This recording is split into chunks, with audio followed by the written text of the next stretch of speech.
हमने प्रकृति का शोषण किया है, तो आज इस साल आप जल प्रलय देखिए, आगे आने वाले समय में देखिएगा। तरह तरह की बीमारियां जो आप बोल रहे हैं, आर्थराइटिस हो रहा है, किसी को कोई और परेशानी हो रही है।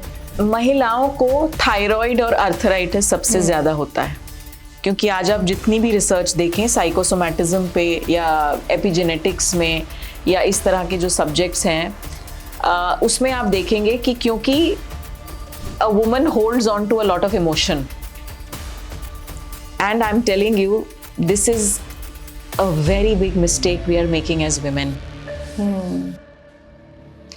ये जो पुरुष की तरह हम बनना चाह रहे हैं ना, हम जो हैं वो ही नहीं बन पा रहे हैं, फिर उस वजह वो तो से। है, लेकिन इसका कारण भी है। You know, a woman is not meant to chase. उसको कभी भी हासिल नहीं करना है, चेज नहीं करना है किसी भी चीज को, क्योंकि हम ये भूल गए अगर हम स्वयं लक्ष्मी हैं, अगर हम स्वयं शक्ति हैं, तो हम लक्ष्मी के पीछे क्यों भागेंगे? लक्ष्मी तो स्वयं हम हैं। हमें we are not hustlers as women, we are not meant to chase, we are meant to attract. रसोई घर का पहला मंदिर माना जाता है, और आज आपका रसोई घर ही सबसे ज्यादा दूषित है। अब नवरात्रि आ रही है, सब लोग गरबा करेंगे। शब्द है गर्भ, और आपने देखा है गरबा कैसे होता है? एक सर्कल में सारी शक्तियां मिलकर नाचती हैं और एक ही लय में नाचती हैं। देखा है आपने? कितना सुंदर दृश्य होता है वो।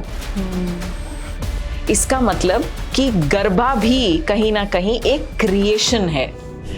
देखिए, शिव मैं जुड़ी, पता नहीं, मुझे लगता है कि हमेशा से, बचपन से ही जो है शिव के प्रति बहुत प्रेम था, अनन्य प्रेम था।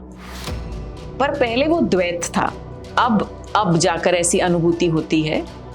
ऐसा लगता है कि पहले मैं उनसे प्रेम करती थी, अब वो मुझसे प्रेम करते हैं। किसी भी शास्त्र में एक महिला और पुरुष के लिए कुछ भी अलग अलग नहीं लिखा है कि ये महिला करे और ये पुरुष करे, और ये पुरुष कर सकता है और महिला नहीं कर सकती। ये बैलेंस, संतुलन शिव और शक्ति का है। आप अपना अपना काम करिए और फिर आप देखिए आपका जीवन एक चमत्कार बन सकता है। जय माता की, हर हर महादेव। आप देख रहे हैं वेब दर्शन, आपके साथ मैं हूं अर्चना खरकवाल तिवारी। नवरात्र पर्व है आत्मा के जागरण का, शक्ति के संतुलन का। आज के इस पॉडकास्ट में हम ये जानेंगे कि किस तरह साधना की जाए नवरात्र के दौरान, उसका महत्व क्या है, कैसे उसे गहराई से करें। साथ ही ये भी जानने की कोशिश करेंगे कि कैसे एक औरत शिव और शक्ति के मेल से अपने भीतर छुपी अपार ऊर्जा को पहचान सकती है। और ये पहचान याद दिलाने में आज हमारे साथ मदद करने वाली हैं हमारी विशेष मेहमान गुरु माँ मीना महाजन जी। गुरु माँ, बहुत बहुत स्वागत है आपका। Thank you. हर हर महादेव। धन्यवाद अर्चना। हर हर महादेव। मैं आपको ये भी बता दूं कि गुरु माँ शिव साधक हैं और प्रेम से हम सब इन्हें मीमा भी कहते हैं, और गुरु माँ के नाम से तो आप सब जानते ही हैं। तो गुरु माँ, आप एक शिव साधक हैं, आपके लिए शक्ति की आराधना क्या है? देखो अर्चना, जब हम शिव की बात करते हैं तो हम शक्ति की ही बात कर रहे हैं। आप शिव तक साधना तो बहुत दूर की बात है, आप जब शिव का स्मरण भी करते हो तो वो शक्ति की कृपा के बिना हो ही नहीं सकता। शिव का रास्ता शक्ति से होकर ही जाता है, तो ये अलग नहीं है। और हमने हमेशा देखा है इनको साथ में, अर्धनारीश्वर के रूप में देखा है, लेकिन उस चित्र से कभी हम उस चरित्र को ग्रहण नहीं कर पाए। वो चित्र तो देखा, जैसा हमने कई बार, मुझसे ये प्रश्न भी किया जाता है कि कृष्ण और काली का भी ऐसा ही चित्र है। जब दिखता है माँ काली हैं लेकिन बांसुरी बजा रही हैं, तो जैसे कृष्ण और काली साथ में हैं, वैसे शिव और शक्ति जब साथ में होते हैं और हम अर्धनारीश्वर के रूप में उन्हें देखते हैं, तो हम उस चरित्र को ग्रहण नहीं कर पाते। हमें समझ में नहीं आता कि ये क्या है। Is it a half man half woman, और is it a man being a half woman और a woman being a half man? बस हम इतना देख पाते हैं। तो जब हम शिव और शक्ति की बात करते हैं तो हम दो ऐसे तत्वों की बात कर रहे हैं दो ऐसी ऊर्जाओं की बात कर रहे हैं जो हम सबके अंदर हैं। तो भले ही आप पुरुष हो या आप स्त्री हो, it is not related to gender. आपकी बॉडी मेल है या फीमेल है उससे कोई फर्क नहीं पड़ता, लेकिन आपके अंदर ये दोनों तत्व हैं।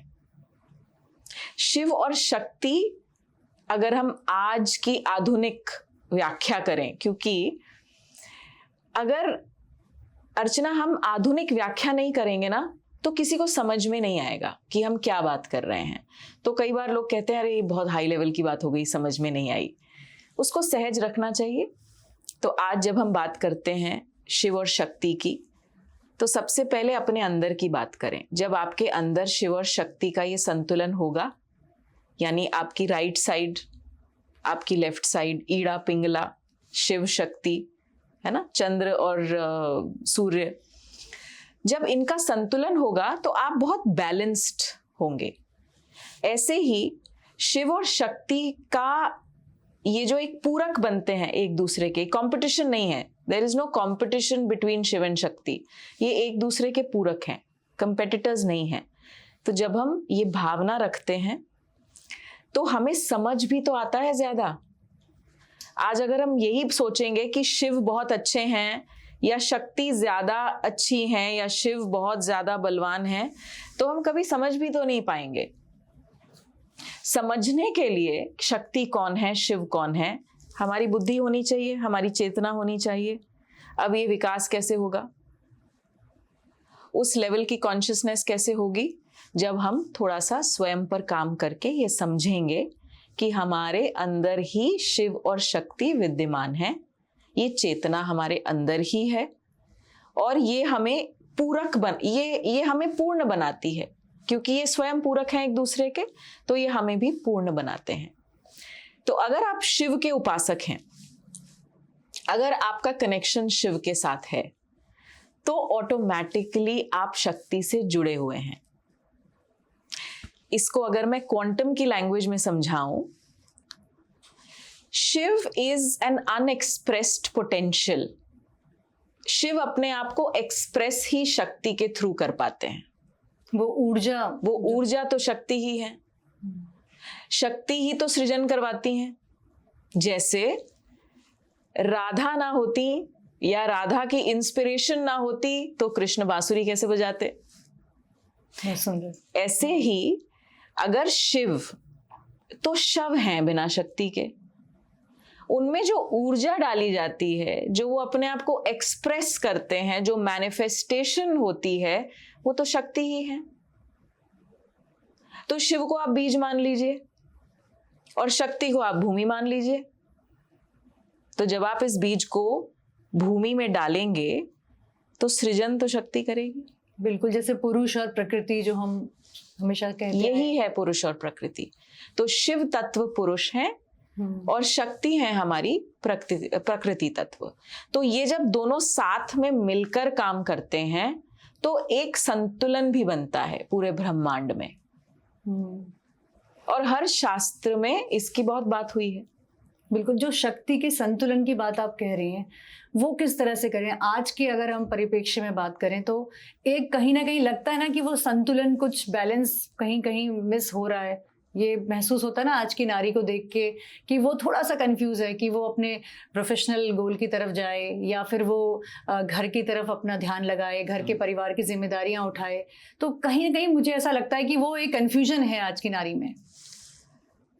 शक्ति को मतलब अगर हम देखें तो शक्ति के गुण क्या हैं?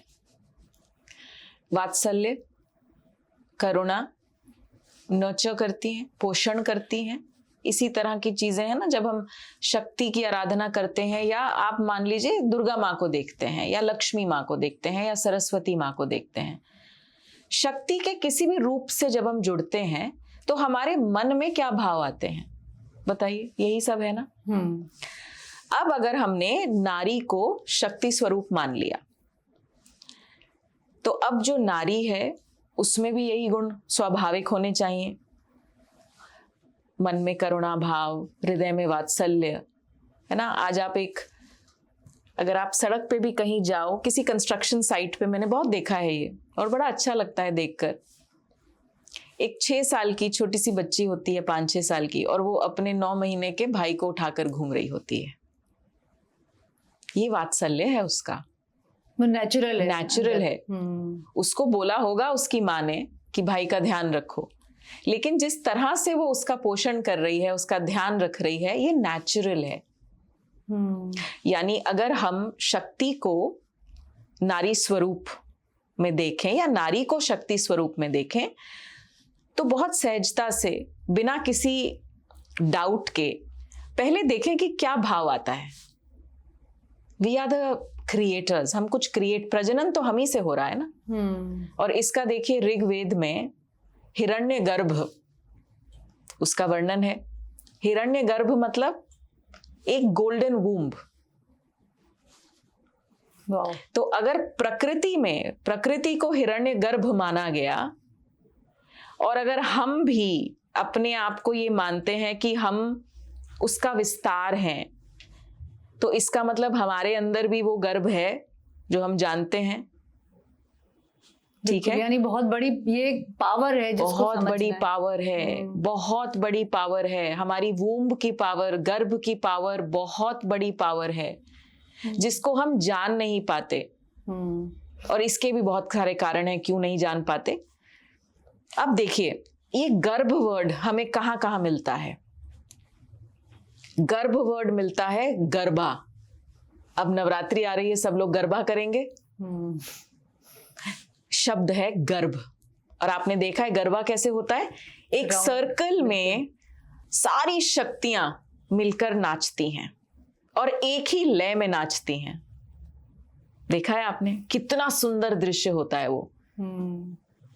इसका मतलब कि गरबा भी कहीं ना कहीं एक क्रिएशन है, कि सब शक्तियां साथ में मिलकर एक ही लय पर कुछ सृजन कर रही हैं, कुछ क्रिएट कर रही हैं, अपने आप से जुड़ रही हैं, सेलिब्रेट कर रही हैं। चीज जो है इलॉजिकल नहीं है, बिल्कुल सबके पीछे कुछ ना कुछ वजह है। एब्सोल्युटली, दे आर रिजॉइसिंग इन शक्ति। और जैसे गुरु माँ, ये भी होता है ना कि हम अपने परिवार में भी देखते हैं कि जैसे जो थोड़ा ज्यादा जिम्मेदार होता है, उसको हम बड़ी रिस्पॉन्सिबिलिटी देते हैं ना कि ये व्यक्ति तो थोड़ा जिम्मेदार है, ये काम अच्छे से कर लेगा।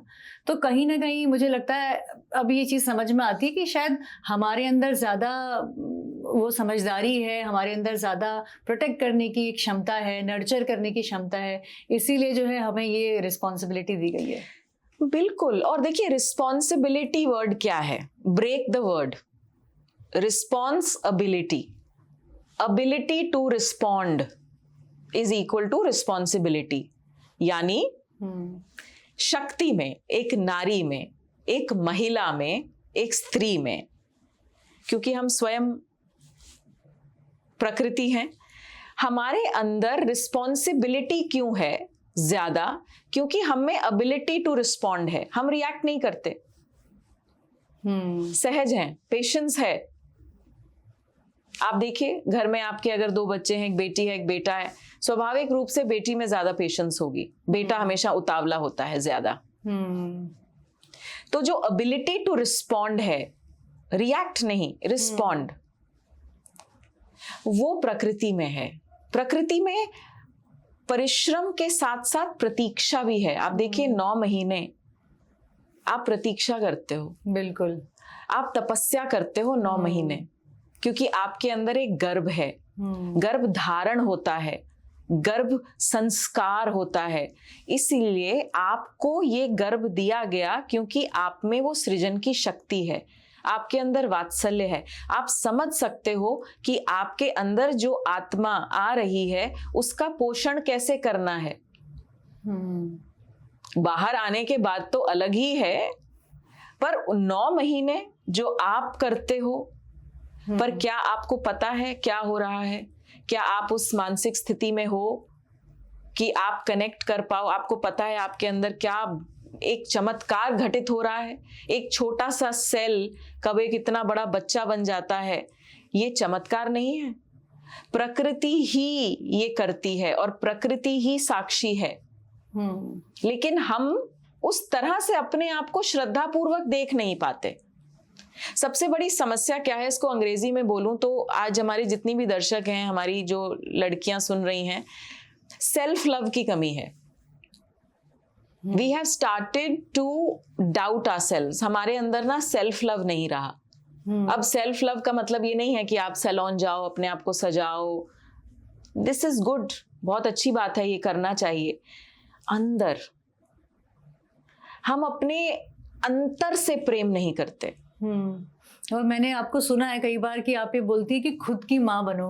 हाँ। खुद भी, क्योंकि हमें खुद भी वो अपने लिए वो प्यार चाहिए, जैसे एक माँ का दुलार चाहिए, खुद को भी हम वैसा दुलार करें। पर हम सक्षम हैं, लेकिन हम ये एक्सपेक्टेशन रखते हैं बाहर से, हमें कोई अप्रिशिएट करे, हमारे घर वाले अप्रिशिएट करें, हमारा हस्बैंड अप्रिशिएट करे, हमारे बच्चे, हमारे मदर फादर, सास ससुर, हमारी सारी एक्सपेक्टेशन अपेक्षाएं बाहर से हो गई हैं। तो क्या हुआ, जब सब बाहर ही हो गया तो हम अंदर से कमजोर होने लग गए। हमें लगा हमारी वैलिडेशन, कोई कहेगा तो हम अच्छे हैं, हमारा कॉन्फिडेंस हिल गया। और यहां से शक्ति ने अपनी शक्ति को समझना भी छोड़ दिया। अब क्या होता है, नवरात्रि आती है, अचानक से लगता है अरे माँ के दिन आ गए, माँ के दिन आ गए। तो अब उसकी भी अंडरस्टैंडिंग देखिए कितनी गलत हो गई है अर्चना।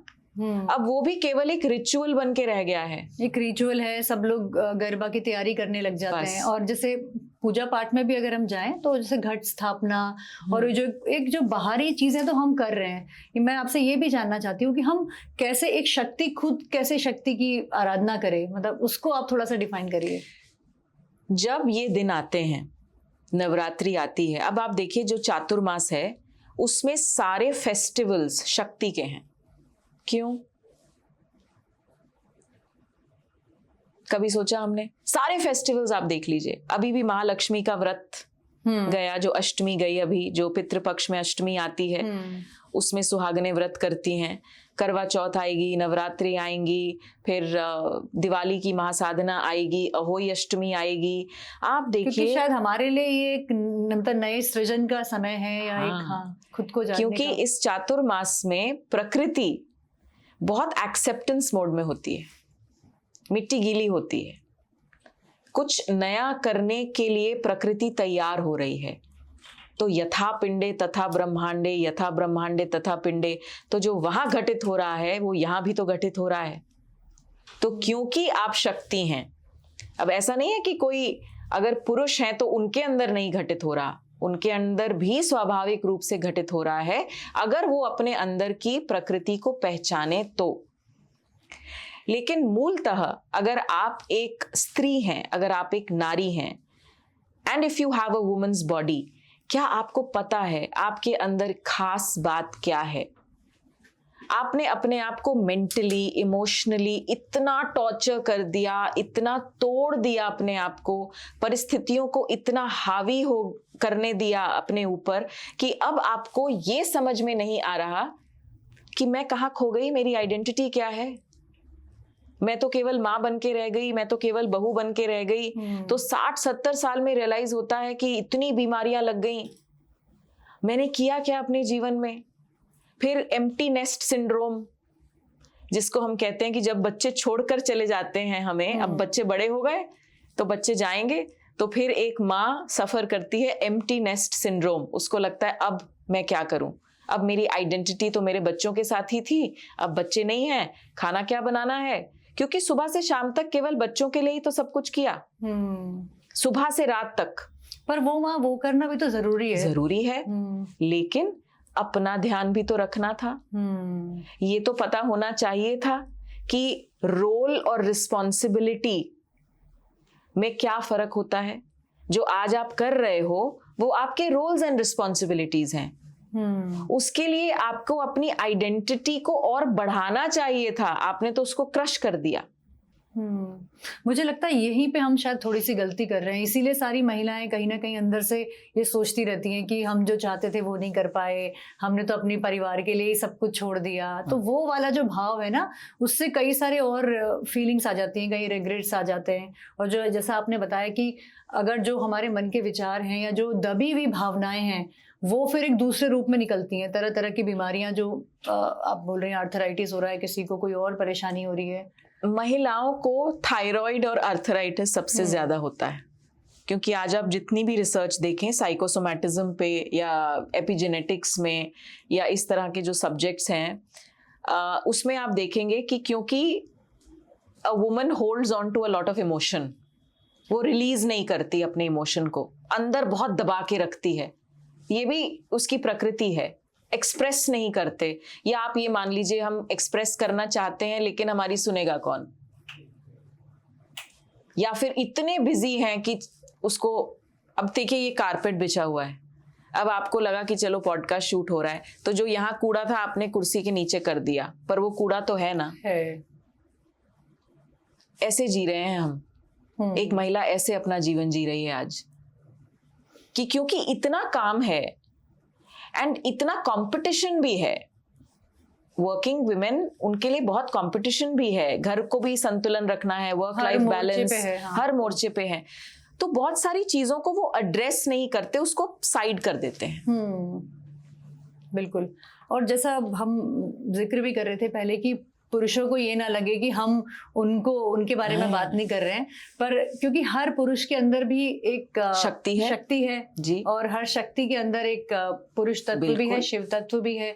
तो यानी कि हमने जो एक आत्मा के तौर पे हम अभी यहाँ आए हैं, एक जो हमने कवर किया, ये तो सिर्फ बाहर का एक आवरण है ना, अंदर तो सब बराबर ही है ना। सोल इज एसेक्सुअल, आत्मा का कोई जेंडर नहीं है। इस आत्मा को एक शरीर मिला है, चूज किया है शरीर, लेकिन दोनों शरीरों में पुरुष और प्रकृति दोनों हैं। आज आप अगर कोई मजबूत काम करेंगी, मान लीजिए मैथमेटिक्स करेंगी, इकोनॉमिक्स करेंगी, या कोई सिलेंडर आपने उठा लिया, तो इसका मतलब आपने शिव के तत्व का इस्तेमाल किया, मैस्कुलिन कुछ किया आपने।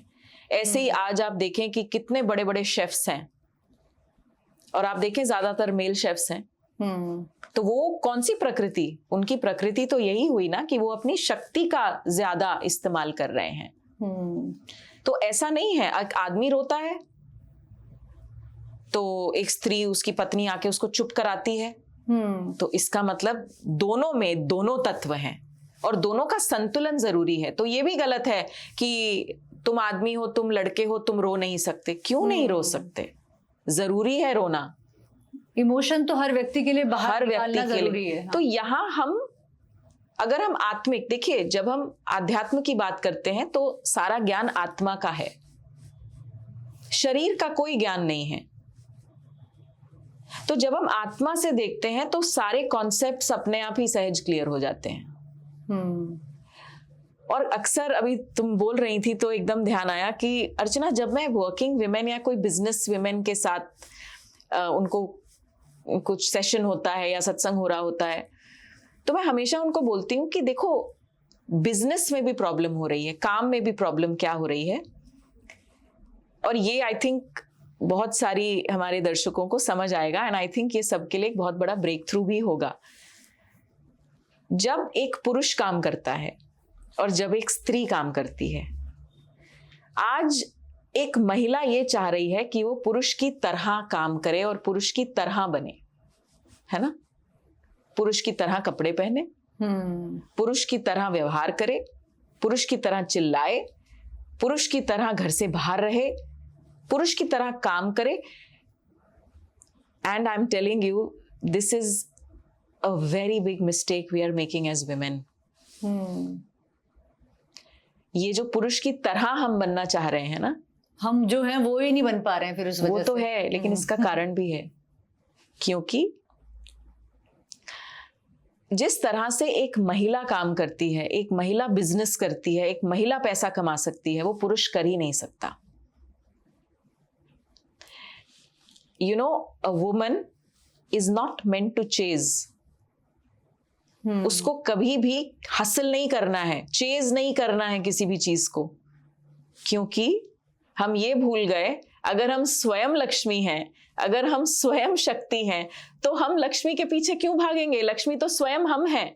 सच में बहुत सुंदर बात आपने कही वाकई में। इसीलिए वो प्रोफेशनल फ्रंट में वो आता है, प्रॉब्लम्स conflict आता है। एब्सोल्युटली। हाँ। क्योंकि हमें यही नहीं पता, हम जैसे पुरुष काम करता है, रोज सुबह गया, रात को घर आया, थका हारा, है ना, हमें लगता है हम भी वैसा ही करें। हमें ये नहीं पता हमारी प्रकृति क्या है।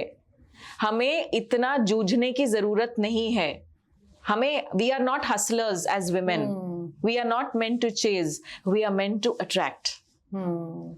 और जिस दिन शक्ति को ये समझ में आ गया कि वो अट्रैक्ट कैसे करना है, और वो कैसे समझ में आएगा, जब हमें अपने गुण पता लगेंगे, जब हमें प्राकृतिक रूप से कैसा बनाया गया है, जब वो पता लग जाएगा, तो अपने आप ये कोड आ जाएगा हम सबके पास। ये एक बहुत बड़ा हैक है। ये गुरु माँ, जैसे हम सब एक आवरण लेके आए हैं, हम स्त्री का लेके आए हैं, पुरुष अपना आवरण लेके आए हैं, लेकिन क्या स्पिरिचुअलिटी में, आध्यात्मिकता में भी कोई अंतर होता है क्या? वो तो सबके लिए एक ही होगी। किसी भी शास्त्र में एक महिला और पुरुष के लिए कुछ भी अलग अलग नहीं लिखा है कि ये महिला करे और ये पुरुष करे, और ये पुरुष कर सकता है और महिला नहीं कर सकती। यही तो बोला, आध्यात्म में आत्मा की बात होती है। अगर नॉर्मल भाषा में देखें तो भाई मनुष्य की बात होगी, आप स्त्री हैं या आप पुरुष हैं। अब ये जो अलग अलग हर युग में जो आगे आगे आगे आगे जो बनता रहा, यहां से थोड़ा सा मुझे लगता है हमारी इंटरप्रिटेशन भी गलत हो गई। अब जिसकी समझ में जो आया वो बोल दिया, या बिना समझे कुछ भी बोल दिया। पर ऐसा तो है नहीं, कहीं भी ऐसा नहीं लिखा है कि ये महिला के लिए ये रूल है और पुरुष के लिए ये रूल है, कहीं भी नहीं लिखा। पर लेकिन फिर भी एक औरतों के लिए कई बार कई रूल बना दिए जाते हैं। मंदिर जाते हो तो ऐसे जाओ, और इस समय पे मत जाओ। और कहीं मुझे लगता है कि महिलाओं के अंदर भी ये बात आती है, इसीलिए वो थोड़ा सा बिफर सी जाती है कि क्यों हमें रोका जा रहा है, या हम स्त्री हैं इसीलिए हमें हमारे पर 50 जो है वो लगा दिए गए हैं, कि अंकुश लगा रहे हैं। देखो, इसीलिए तो आई थिंक आज इस पॉडकास्ट के माध्यम से अर्चना, हमें ये समझना चाहिए और बहुत संवेदनशील भी होना चाहिए कि क्या क्या ऐसी समाज में बातें हो रही हैं जिससे हम ट्रिगर हो जाते हैं। एज गर्ल्स, एज विमेन, एक स्त्री, एक नारी ट्रिगर क्यों हो जाती है कि ये क्यों बोला जा रहा है मुझे, है ना समाज में ऐसी बातें। लेकिन अगर आप थोड़ा सा अध्ययन करो या सुनो, तो आपको ये समझ में आएगा कि ये है नहीं, वास्तविकता ये है नहीं, ये समाज में भ्रांतियां फैलाई जा रही हैं। पता नहीं कौन कब किस मकसद से किसने ये किया है। अब एक बात बताइए, पत्नी लक्ष्मी है, माँ लक्ष्मी है, बहन लक्ष्मी है, सब बोलते हैं लक्ष्मी लक्ष्मी लक्ष्मी। अब वो लक्ष्मी खुश नहीं है, ठीक है, वो कोई आपकी मित्र भी हो सकते हैं, खुश नहीं है वो। आप क्या पूजा पाठ कर सकते हो कि जिसके कारण आपके जीवन में बरकत आए, या श्री जी का वास हो, या धन संपत्ति आए? हो ही नहीं सकता। क्योंकि आपके जीवन में जो लक्ष्मी स्वरूप हैं, अगर आपकी तरंगे उनके साथ अच्छी हैं, देखिए पूरा ये ऊर्जा है, ब्रह्मांड ऊर्जा है, जिसको हम वाइब्रेशन और फ्रीक्वेंसी बोल देते हैं, है ना।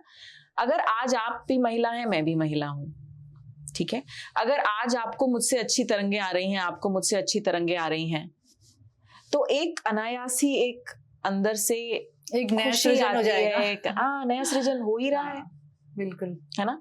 लेकिन यहाँ हो कि हमारे मन में कलेश, आपके मन में कलेश, उनके मन में कलेश, उनके मन में कलेश, तो कहां से लक्ष्मी का वास होगा।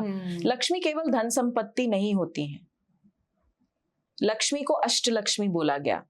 ग्रह लक्ष्मी भी है, वाहन लक्ष्मी भी है, और अपना धन धान्य भी है, बहुत तरह की लक्ष्मी बताई गई।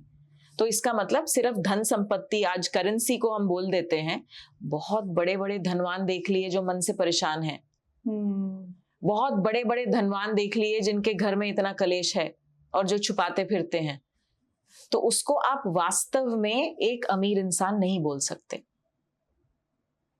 जब शिव और शक्ति का संतुलन होगा, तभी वहां पर हर तरह की प्रॉस्पेरिटी आएगी।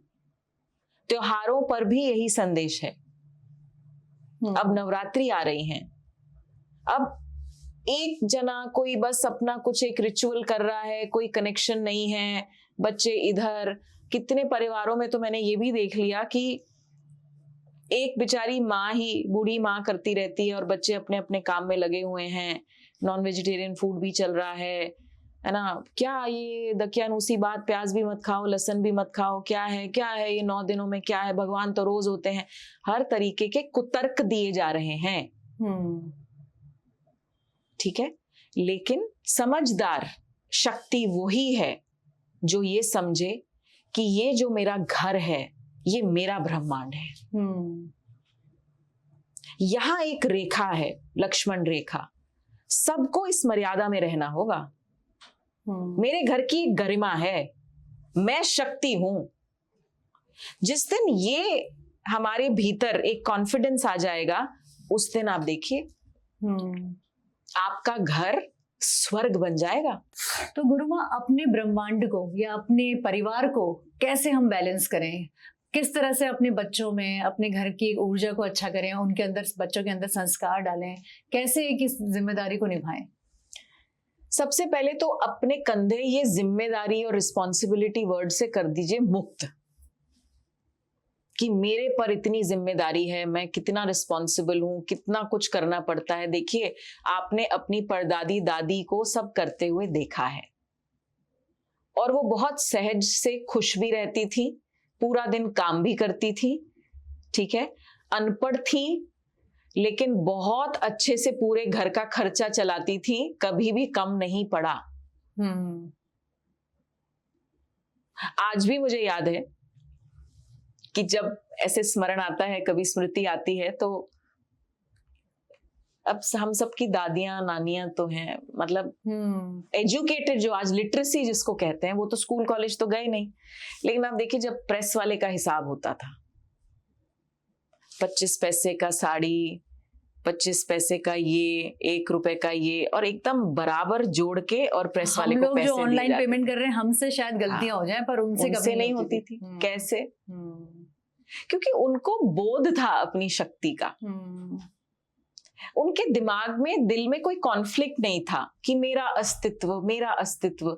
खेत में भी काम करती थी, ऐसा नहीं है कि वो काम नहीं करती थी, सिर्फ घर में बैठी रहती थी, बाहर भी जाती थी, सोसाइटी में, परिवार में, एक्सटेंडेड फैमिली में, शादी ब्याह में, हर जगह जाया करती थी। मैं जरूर बोलना चाहूंगी, जो हम लोग आजकल सोशल मीडिया का इतना यूज कर रहे हैं, हमसे ज्यादा सोशल वो लोग थे। बिल्कुल, हम तो स्क्रीन के सामने हैं, बिकॉज वो स्क्रीन कंफर्टेबल है। और वो स्क्रीन ने हमें इतना कंफर्टेबल कर दिया कि हम स्क्रीन पर सब कुछ लिख सकते हैं, लेकिन बोल भी सकते हैं, सब कर सकते हैं, लेकिन जब 1 to 1 कॉन्वर्सेशन होती है तो हम ब्लैंक हो जाते हैं।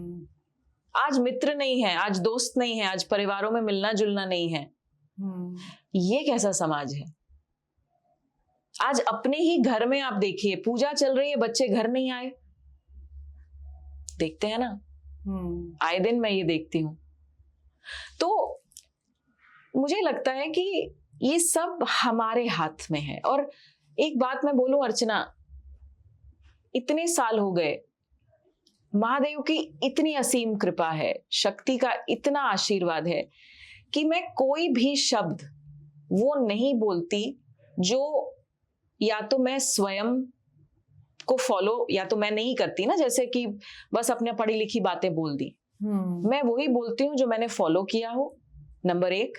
नंबर 2, जिसका चिंतन भी किया है, केवल वो किताब में नहीं पढ़ा, उसका चिंतन भी किया है, उसको देखा भी है होते हुए।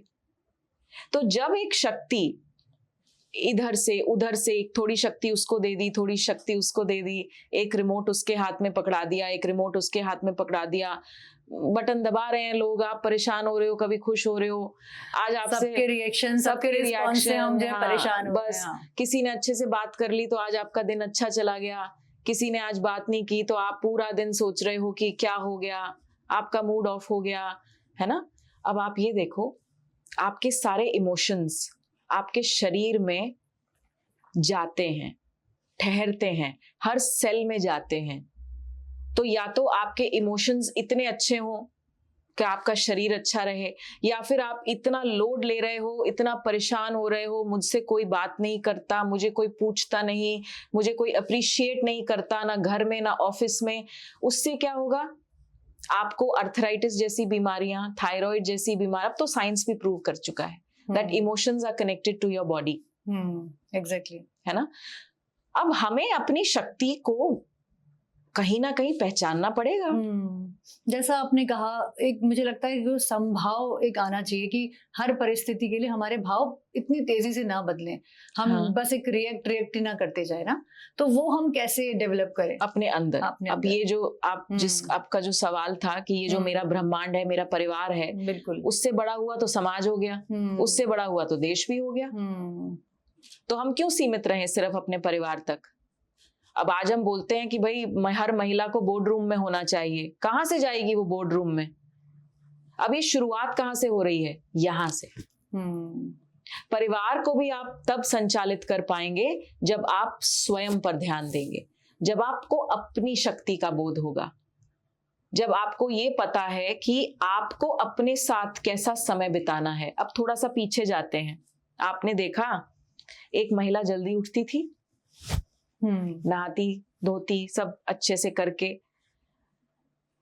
चूल्हा चौका, पहली रोटी बनाई गाय की, फिर कौवे की, जो भी था, तुलसी माँ पे जल चढ़ाया, दिया बाती की, सूर्य को जल किया। अब ये सब जो हो रहा है ना, ये सब कब हो रहा है? जब पूरा परिवार सोया हुआ है। इसको आज की भाषा में कहते हैं मी टाइम। वो मी टाइम सोने में निकल जा रहा है क्योंकि लेट नाइट जॉब्स हैं। तो पर आजकल लड़कियां कहती हैं कि I don't have me time. और मी टाइम का मतलब है कि आप किसी पार्टी में जा रहे हो या आप कहीं घूमने जा रहे हो, वहां से आप शक्ति देकर आ रहे हो या लेकर आ रहे हो, ये सोचो। आप जब बाहर जाते हो तो आप तो अपनी सारी ऊर्जा देकर आते हो ना, वहां पर थक कर आते हो आप।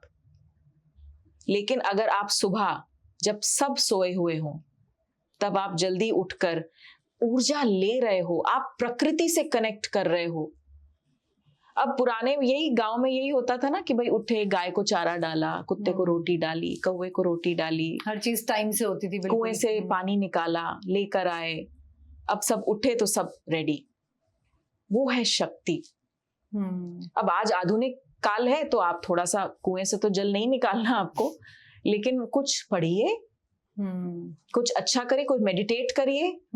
कितनी ऐसी क्रियाएं हैं अब जो मैं भी सिखाती हूँ, क्योंकि एक शक्ति का अलग सत्संग मैं करती हूँ और उसका मैंने टाइटल दिया है outer beauty attracts, inner beauty कैप्टिवेट्स। तो उसमें सिखाती हूँ कि भाई आप सुबह उठी हैं, आप थोड़ा अपने साथ टाइम स्पेंड करिए, कुछ पढ़िए, बाहर जाइए, वॉक करके आइए, spend time in the garden, फूलों को देखिए, पत्तों को देखिए, कनेक्ट करिए। देखिए आपके घर में आज अगर आप सक्षम हैं तो आपके घर में कुक भी है, आपके घर में हेल्प भी है, हाउस हेल्प सब है आपके घर में, है ना। नैनी भी है, तो बच्चों को भी आपको शायद नहीं उठाना, लेकिन फिर भी आप परेशान हो, फिर भी आप बीमार हो। तो इसका क्या कारण होगा? क्योंकि आपका अपने साथ कनेक्शन मिसिंग है। इसीलिए इतना सब कुछ डिस्टरबेंस हमें दिखाई देता है, परिवारों में, समाज में, राष्ट्र में और कहीं ना कहीं प्रकृति में भी। प्रकृति अगर संतुलन में नहीं है तो विनाश तो होगा। आज आप देख लीजिए, हमने प्रकृति का शोषण किया है, तो आज इस साल आप जल प्रलय देखिए, आगे आने वाले समय में देखिएगा। प्रकृति का जब प्रकृति खुश नहीं होती तो विनाश होता है। घर की महिला अगर खुश नहीं होगी, आपकी बहन खुश नहीं है, आपकी माँ खुश नहीं है, आपकी पत्नी खुश नहीं है, आपकी बेटी खुश नहीं है, तो वहां पर विनाश होगा ही होगा। बहू खुश नहीं है आपकी। अब देखिए ना, सबसे बड़ी समस्या आजकल जब मैं यंग लड़कियों से मिलती हूं तो बोलते हैं गुरु माँ शादी नहीं करनी। क्यों नहीं करनी शादी? नहीं, I don't want to stay with in-laws, मुझे नहीं रहना, है ना। अभी कहां से आया संस्कार? किसने बोला कि इन-लॉज के साथ रहना गलत है? आज आपने देखिए, आपने अपने परिवार के लिए अपने करियर को ब्रेक दिया, तो इसमें कोई आपको कोई अपने अंदर कोई हीन भावना नहीं आनी चाहिए। मुझे बहुत खुशी हुई कि मैं खुद से कनेक्ट कर पाई। आप स्वयं शक्ति हैं, क्योंकि शक्ति ही तो ये डिसीजंस ले सकती है कि मुझे कब कहाँ होना चाहिए। बिल्कुल। तो आपको तो सादर नमन है और हर शक्ति को नमन है जो आज अपने जीवन में ये जो परिवर्तन आ रहे हैं उनके हिसाब से दृढ़ता से डिसीजंस ले रही हैं। उन सब शक्तियों को नमन है। वो भी कुछ महादेव की कृपा रही होगी कि मुझे भी एक बोध आया, और मुझे लगता है वहीं से एक मेरे अंदर जो एक थोड़ी बहुत आध्यात्मिक चेतना की एक शुरुआत हुई है, कहीं से जागृत हुई, वो वहीं से हुई जब मैं स्वयं में लौटी, जब मैंने खुद को जाना। तो गुरु माँ, आपकी आध्यात्मिक यात्रा को जानना भी मैं चाहती हूँ, मेरे लिए बहुत ही रोचक होगा। तो थोड़ा सा हमारे दर्शकों के लिए आप जरूर बताइए कि आप कैसे शिव के साथ जुड़ी, शिव आपके लिए क्या है? देखिए, शिव मैं जुड़ी पता नहीं, मुझे लगता है कि हमेशा से बचपन से ही जो है शिव के प्रति बहुत प्रेम था, अनन्य प्रेम था। पर पहले वो द्वैत था। जैसे कई बार मैंने पॉडकास्ट में बताया भी है कि बचपन में हमारे ज़माने में भी सब जाया करते थे घूमने फिरने, लेकिन वहाँ ना जाकर छुट्टी है तो मेरी दादी मेरी बहुत बड़ी प्रेरणा रही थी। तो वो हमेशा शिवालय जाओ, सेवा करो, धो। तो मुझे याद है, स्मृति है कि हर बार जाकर शिवालय को धोना, खूब सेवा करना, मंदिर पूरा धो देना। बहुत बहुत झुकाव था शिव की ओर, बहुत शांति मिलती थी वहां पर, बहुत कनेक्ट था। अब धीरे धीरे बड़े हुए, अब पढ़ाई में बहुत अच्छी थी, और कहीं ना कहीं आप देखिए आजकल का जो एजुकेशन सिस्टम है वो आपको बहुत ज्यादा चढ़ा देता है कि आप गोल्ड मेडलिस्ट हो, आप बहुत अच्छे हो एकेडमिक्स में, ये करो वो करो। तो इच्छा थी डॉक्टर भी बनने की, मन था कि सबसे बड़ी कार्डियोलॉजिस्ट बनूंगी मैं, और सब सही भी चल रहा था। लेकिन शायद इन्होंने कुछ और ही सोचा था। तो वो 12वीं के बाद जो ऐसे ऐसे ऐसे रास्ता शुरू हुआ कि भाई आपको जिपमेर पौंडीचेरी से कॉल भी आ गई, सब कुछ हो गया, लेकिन कुछ हुआ भी नहीं। मतलब अलग ही रास्ता बन गया। और उस समय आप इतने मतलब उत्तेजना में भी होते हो, और इतना मतलब आपको होता है कि अरे ये क्यों नहीं हो रहा, मेरे हिसाब से होना चाहिए था, बिकॉज प्लानिंग इज प्लानिंग ना उस समय पर। और माता पिता का भी होता है कि नहीं नहीं, मतलब हमारी बेटी तो डॉक्टर ही बनेगी और पूरे कुल का नाम रोशन करेगी। पर मैं सहज थी कुछ समय बाद, और जैसे जैसे होता रहा वैसे वैसे मैं गो विद द फ्लो कहीं ना कहीं। और उसके बाद ठीक है, साइंस की बहुत पढ़ाई की, पर अब वो मायने नहीं रखती, अब सब शून्य हो गया है। लेकिन हाँ, हुआ ऐसे कि जब मैंने फोरेंसिक्स करना शुरू किया तो जीवन में बहुत बड़ा परिवर्तन आया, और मुझे लगा कि नहीं, ये मैं भले ही बहुत अच्छे नंबर ला सकती हूँ या बहुत बड़ी प्रोफेसर बन सकती हूँ, लेकिन मैं खुश नहीं हूँ, मैं खुश नहीं थी। कुछ ऐसा लगता था कुछ मिसिंग है अंदर, और वो मैंने ढूंढना शुरू किया। और फिर जब मैंने बोला मार्ग दिखाइए, अब अपनी उपस्थिति दर्ज करिए मेरे जीवन में, अब बताइए कि आप मेरे साथ हैं, तो फिर यात्रा शुरू हुई जो बिल्कुल भी सहज नहीं थी। अच्छा, आध्यात्मिकता में लगता है कि बहुत सहज हो जाती होंगी चीजें। सहज आप हो जाते हो, ये तोड़ते हैं ना आपको, छेनी हथौड़ा होता है इनके पास, जिसको कहते हैं ना कि भाई आपको टेस्ट लिया जाता है। आप अगर इनके हत्थे चढ़ गए, आप किसी सतगुरु के हत्थे चढ़ गए, आपका जीवन बन गया। वो छेनी और हथौड़ा चलाते रहेंगे बार बार बार बार, लेकिन आपको ऐसा तराश देते हैं कि आप सहज हो जाते हो। यात्रा सहज नहीं है। यात्रा में तो आपको बीच में लगता है मैं तो पहले ही ठीक थी, अब तो इतनी दिक्कतें आ गई हैं, कहाँ आ गए, अब तो डूज एंड डोंट्स भी लग गए इतने सारे, ये भी मत खाओ, वो भी मत करो, ऐसा भी मत। तो यात्रा सहज नहीं है, लेकिन आप बड़े सहज बन जाते हो। क्योंकि कौन है, आप देखिए तो आप किसके हत्थे चढ़े हैं, इतनी हायर एनर्जी के साथ जुड़ना है, तो फिर आपको भी उस लेवल का होना पड़ेगा। लेकिन रोमांच है इस यात्रा में, बहुत रोमांच है इस यात्रा में। और मुझे लगता है कि बहुत बार ये मैंने बोला है, और आई थिंक ये वायरल भी हो गया था। एक पॉडकास्ट जब किया था मैंने, पहली बार महादेव के बारे में बात की थी कि अब जाकर ऐसी अनुभूति होती है, ऐसा लगता है कि पहले मैं उनसे प्रेम करती थी, अब वो मुझसे प्रेम करते हैं। तो ये आभास हुआ कि जब आप किसी से प्रेम करते हो तो कैसा जीवन होता है, और फिर वो आपसे जब प्रेम करना शुरू करते हैं तो आपका जीवन कैसा होता है। जैसे प्रहलाद के लिए मतलब भगवान क्या नरसिंह अवतार लेके आ गए और कहते हैं कि मैं आपका दास हूँ, मतलब जी। तो शायद मुझे वही लगता है कि जब प्रेम उतना निश्चल होता है तो ईश्वर भी फिर आपका पूरा रास्ता आपको दिखाते हैं, पूरा साथ देते हैं। पर इसके लिए केवल एक शर्त होती है। देखिए, प्रेम तो शाश्वत है, लेकिन जो भाव आपको अर्पण करना होता है ना, ये केवल और केवल भाव के भूखे हैं। और कोई भी भगवान हो, आप किसी को भी माने, कृष्ण हैं, आप शाक्त परंपरा के हैं, कहीं भी, आप केवल ये देखेंगे कि आप जो चढ़ाते हैं आपको उससे सुख मिलता है। उनको क्या देंगे आप? उनको आपका कुछ नहीं चाहिए, उनको आपका बिल्व भी नहीं चाहिए, उनको आपका दतूरा नहीं चाहिए, पुष्प नहीं चाहिए, वो महादेव हैं। तो जैसे हम नवरात्र में देखते हैं लोग तरह तरह की चीजें चढ़ाते हैं और पूरा मतलब भगवान के लिए बहुत कुछ करते हैं। मुझे लगता है चीजों से ज्यादा भाव इम्पोर्टेंट है, लेकिन हमने भाव को छोड़कर अब सब कुछ एक आडंबर भी बना लिया। अब जिस घर में आप अगर मानिए, अगर कल सुबह से नवरात्र शुरू होता है तो उस घर में रात तक नॉन वेजिटेरियन फूड बनता है कि अरे कल से नवरात्र शुरू हो रहे हैं। वो उल्टा होता है, लोग 9 दिन के बाद फिर पूरी पार्टी करते हैं, ये और उससे पहले भी ये सोचते हैं कि आज हम अच्छे से खा लेते हैं। ये कौन सी देवी है? बिल्कुल, ये क्या परंपरा है? और आप ऐसे कौन सी देवी को प्रसन्न कर रहे हैं, कौन सी शक्ति का आगमन कर रहे हैं? क्योंकि मुझे लगता है गुरु माँ, कहीं ना कहीं जो लोग नॉन वेजिटेरियन फूड खाते हैं या ऐसी प्रकृति जिनकी होती है, उन्हें खुद भी अंदर से एक एहसास होता है कि ये चीज गलत है। इसीलिए तो वो नवरात्र में या श्राद्ध में या किसी पर्टिकुलर डेज में छोड़ देते हैं। तो उन्हें एहसास तो है, लेकिन वो मानते नहीं है, इस चीज को मानना नहीं चाहते हैं। क्योंकि कहीं वही मैं बोल रही हूँ कि ये बात घूम फिर कर आती है घर की माँ पर,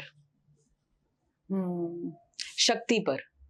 इसलिए मैंने आपको पॉडकास्ट के पहले भी बोला कि जब मैं बात करती हूं तो कोई पुरुष भी मुझे सुनकर ये नहीं कह सकता कि ये गलत बोला, क्योंकि मैं हमेशा परिवार को जोड़ने की बात करती हूं।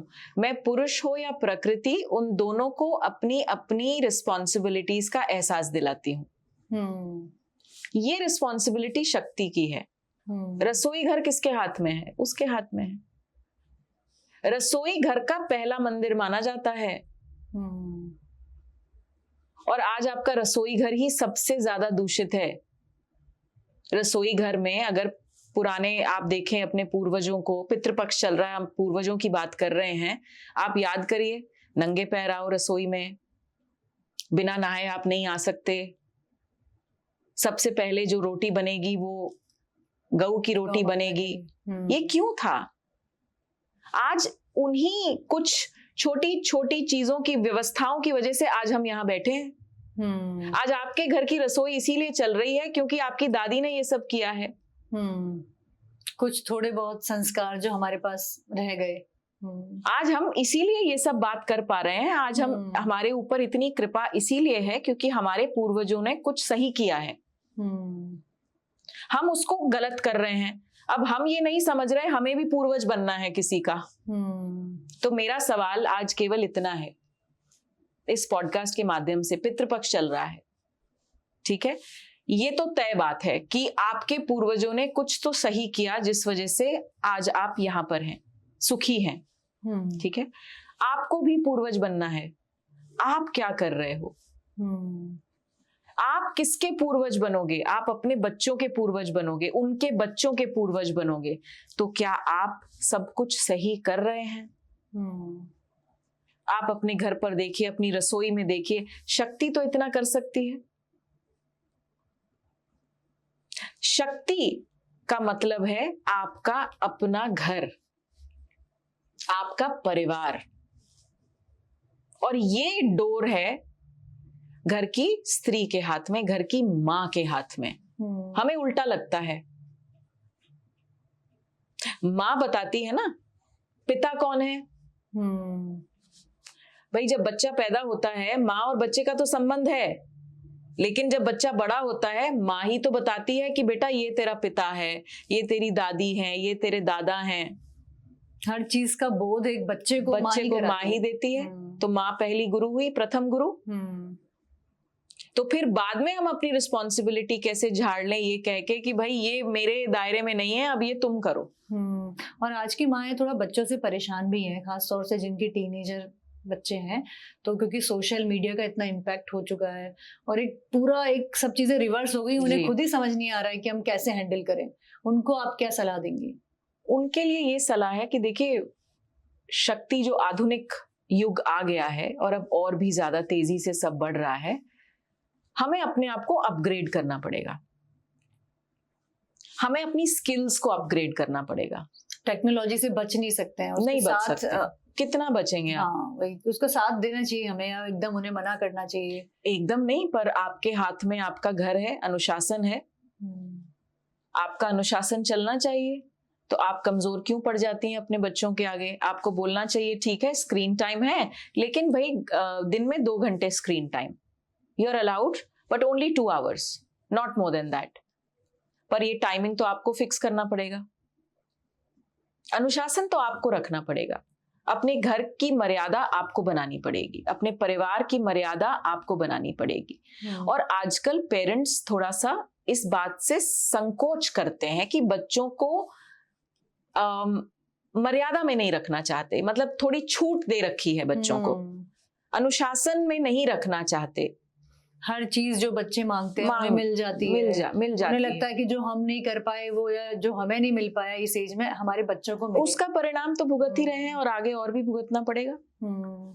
उसका परिणाम भुगत रहे हैं। आज बैठकर जो 50-60 साल के आज हो गए हैं, जो हमारी उम्र के सब हैं, हम लोग बैठकर याद करते हैं कभी कि देखिए हम अपने माता पिता से कितनी डांट खाते थे, कितना पिटे थे अपनी माता पिता से, और आज हम मतलब उसको बहुत अच्छे वे में लेते हैं। मुझे लगता है कि घर में पिटाई हो जाए या घर में डांट पड़े वो ज्यादा अच्छा है ना, वरना बाहर जाके जब बच्चों को ये झेलना पड़ रहा है तो वो बिल्कुल बिखर जा रहे हैं।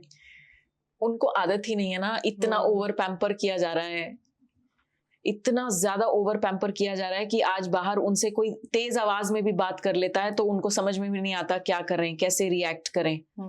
तो उनको चोट पहुंचती है बहुत ज्यादा, because we are not exposing them to the truth of life।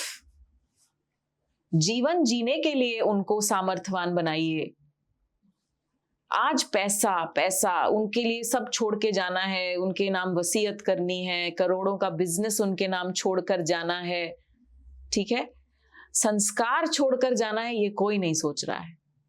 आपके आंख बंद होते ही आपका बच्चा क्या करेगा ये सोचिए, आपको जवाब मिल जाएगा। अगर आपके वाकई आपकी आत्मा से, आप सोचिए इस बात को, आपकी आंख मूंदते ही आपने जैसे ये शरीर छोड़ा, ठीक है, सत्य क्या है, वही बच्चे बोलेंगे चलो चलो अब इस पार्थिव शरीर को हटाओ यहां से। वही मां जिससे इतना प्रेम था, वही पिता जिसने अपनी जान दे डाली, 15 मिनट के अंदर अंदर वो शरीर बन जाता है और उसको बाहर निकालने की जल्दी होती है सबको, क्योंकि वो सड़ गया है। उसके बाद आपकी वसीयत का क्या होगा, उसके बाद आपकी प्रॉपर्टी, आपके पैसे का क्या होगा, आपको नहीं पता। हाँ, अगर आपने संस्कार दिए तो आपको ये पता चलेगा कि आपके बाद भी आपके बच्चों ने उस घर को या उस बिजनेस को या उस परिवार को कैसे संजो के रखा है। आपके संस्कार आज भी याद करते हैं, आज भी परदादा के नाम से आपको जाना जाता है, ये फले फले का पोता है, ये फले फले, ये है संस्कार और ये है हमारी संस्कृति। आज इतना मटीरियल हो गया है ना, एवरीथिंग इज सो मटीरियल, लेकिन जस्ट मेकिंग अ कमेंट कि भाई आजकल के बच्चे मटीरियल हैं, बच्चों की गलती नहीं है, किसने बताया उनको ऐसा। हमें खुद को भी थोड़ा रेगुलेट करना पड़ेगा ना, तभी हम शायद बच्चों से भी कह पाएंगे। कहीं आप घर में ही देखिए ना, आप उनको कितने इंसेंटिव्स देते हैं, कब कब देते हैं। आप अगर ये बोलें कि अच्छा आप ये करोगे तो आपको ये मिलेगा, मतलब आपने बच्चे को वस्तु से जोड़ दिया। आप ये बोलो अगर आप ये करोगे तो आप मम्मा के साथ पार्क में जाओगे, तो आपने माँ के साथ जोड़ा। हम आज रिश्तों से नहीं जोड़ रहे हैं बच्चों को, हम बच्चों को जोड़ रहे हैं वस्तुओं से। तो उसका जो खामियाजा है वो तो भुगतना पड़ेगा। बच्चा भी तो फिर वस्तु की लालसा रखेगा, माता पिता की लालसा क्यों रखेगा? फिर वो बच्चा अगर कमरा बंद करके बैठा है अपने आईपैड पे, आपको बिल्कुल आपत्ति नहीं होनी चाहिए। आपने उसको कोई इंसेंटिव ही नहीं दिया माता पिता, दादा दादी, नाना नानी का। अब हमें क्या होता था, तुम्हें याद होगा, छुट्टियां हुई नानी के घर जाना है, आज छुट्टियां हुई फॉरेन हॉलिडे पे जाना है। बदल गया है, बहुत बदल गया, बहुत बदल गया है। और डर लगता है अब इस बदलने से, और यही रीजन है कि शक्ति कहीं ना कहीं कमजोर पड़ रही है, क्योंकि शक्ति से सब कुछ फिसल रहा है। वो करना चाहती है। आज हर महिला, मैं आपको बताऊं, हर महिला अपने परिवार के साथ खुश रहना चाहती है। हर महिला को प्रेम चाहिए, हर महिला को एक संपूर्ण संपन्न परिवार चाहिए। लेकिन वो कमजोर पड़ रही है क्योंकि वो she is not able to cope up with so much happening. बाहर भी, बच्चे भी। और यहाँ पे गुरुमा पुरुषों की भी एक भूमिका मुझे लगता है बहुत महत्वपूर्ण है, क्योंकि हर औरत के अंदर, जैसे हम बात कर रहे थे कि सहनशीलता, कुछ कुछ नेचुरल गुण हैं, पर लेकिन उसे ये लगता है कि बार बार उसकी उन गुणों को उसे याद दिलाया जाता है और उसकी वजह से उसे बहुत कॉम्प्रोमाइज लाइफ में करने पड़ते हैं। तो वो वाला भाव उनके अंदर से निकालने में एक भूमिका परिवार के पुरुषों की भी हो सकती है। बहुत है। और यही तो शिव शक्ति और राधा और कृष्ण, या आप कहीं भी कुछ भी सोचें या पढ़ें, यही तो आपको समझ में आना चाहिए। पुरुषों की भूमिका तो है ही। देखिए, अगर हमने इनके काम भी डिवाइड कर दिए, मान लीजिए, आज मैं ये नहीं कह रही कि एक महिला को पैसा नहीं कमाना चाहिए, पर अगर हमने काम डिवाइड कर दिए, एक इमेजिन करिए सिर्फ कि एक पुरुष गए बाहर, वो काम करके आए, थके हारे आए, पत्नी घर पर है, उसने भी पूरा दिन काम किया, ठीक है। अब अगर पत्नी पूछ रही है पुरुष से कि आपका दिन आज कैसा रहा, आप बहुत थक गए, ठीक है, एक पुरुष अगर सिर्फ ये बोल दे कि आज तुम भी बहुत थकी थकी लग रही हो, आज बहुत काम किया क्या तुमने, केवल इतना, केवल इतना। एंड आई नो, मैं बोल रही हूं because I am a woman my self, केवल इतना। लेकिन आज आपके पति हो, आपके पिता हो, आपके बेटे हो, आपके देवर हो, आपके जेठ हो, कोई नहीं बोलता ये। और ये शक्ति को कमजोर कर देता है। आज ये प्रश्न चिन्ह आ गया है। इसीलिए अब एक महिला क्या करे, अपने अंदर इतना कुछ चल रहा है, एक पूरा द्वंद्व चल रहा है, तो फिर वो क्या करती है, गुस्सा, कलेश। अब वो कलेश अंदर है, वो बाहर आता है, चिल्लाती है, वो बोलती है अब मैं भी बाहर जाके काम करूंगी, तब तुम्हें पता चलेगा। फिर वो बाहर जाती है, फिर वो गिल्ट में आती है कि उसका बच्चा सफर कर रहा है, फिर इट्स अ विशियस सर्कल। ये बैलेंस, संतुलन शिव और शक्ति का है। आप अपना अपना काम करिए और फिर आप देखिए आपका जीवन एक चमत्कार बन सकता है, आपका घर स्वर्ग बन सकता है, आपका समाज, आपका देश, पूरा विश्व। अब ये संतुलन ही बिगड़ गया। ना पुरुष को पता उसकी मर्यादा, ना स्त्री को पता उसका धर्म, एक दूसरे को बदलने में लगे हुए हैं, है ना। हस्बैंड वाइफ को लेक्चर देता है, कई बार मैं बोलती हूँ अर्चना, ज्ञान मत दो, ज्ञान के लिए गुरु हैं, है ना। माता पिता को भी बोलती हूँ, ज्ञान मत दो अपने बच्चों को, क्योंकि तुम ज्ञान के रूप में वो बांट रहे हो जो तुम्हारे साथ घटा है। तुम कौन सा बच्चों को यथासत्य बता रहे हो, कौन सा सनातन और वो परम ज्ञान दे रहे हो। तुम अपना लेकर बैठ गए, पंचायत लगा ली, पत्नी को भी ज्ञान पेल दिया, बच्चों को भी ज्ञान दे दिया। वो क्या है, वो तुम्हारा अपना एक्सपीरियंस है। घर को घर रहने दो। घर में भोग होता है, भोगो, लग्जरीज भोगो, सुख भोगो, सुविधाएं भोगो, लेकिन अपने धर्म को याद रखो। ये है संतुलन। बिल्कुल।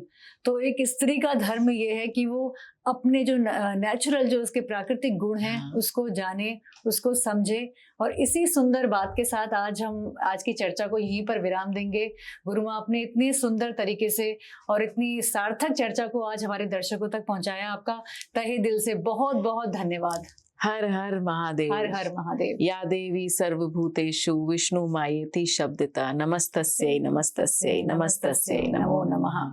तो गुरु माँ, नवरात्र के पहले दिन इतनी सुंदर और सार्थक चर्चा और इतना अच्छा ज्ञान, अपनी शक्ति को जानना, इसके रहस्य को समझना, ये जानकारी जो दर्शकों तक पहुंची है, हम आगे भी और मिलेंगे और आगे भी इस रहस्य को, शिव के रहस्य को, इस मिस्टिक वर्ड को और जानने का आपसे प्रयास करेंगे। बहुत बहुत धन्यवाद आपका। अर्चना, बहुत बहुत धन्यवाद। और ये बहुत ही अच्छी चर्चा रही, बहुत सकारात्मक चर्चा रही। आपको बहुत बहुत शुभकामनाएं और हमारे सभी दर्शकों को नवरात्रि की और दीपावली की हार्दिक शुभकामनाएं। हर हर महादेव। हर हर महादेव।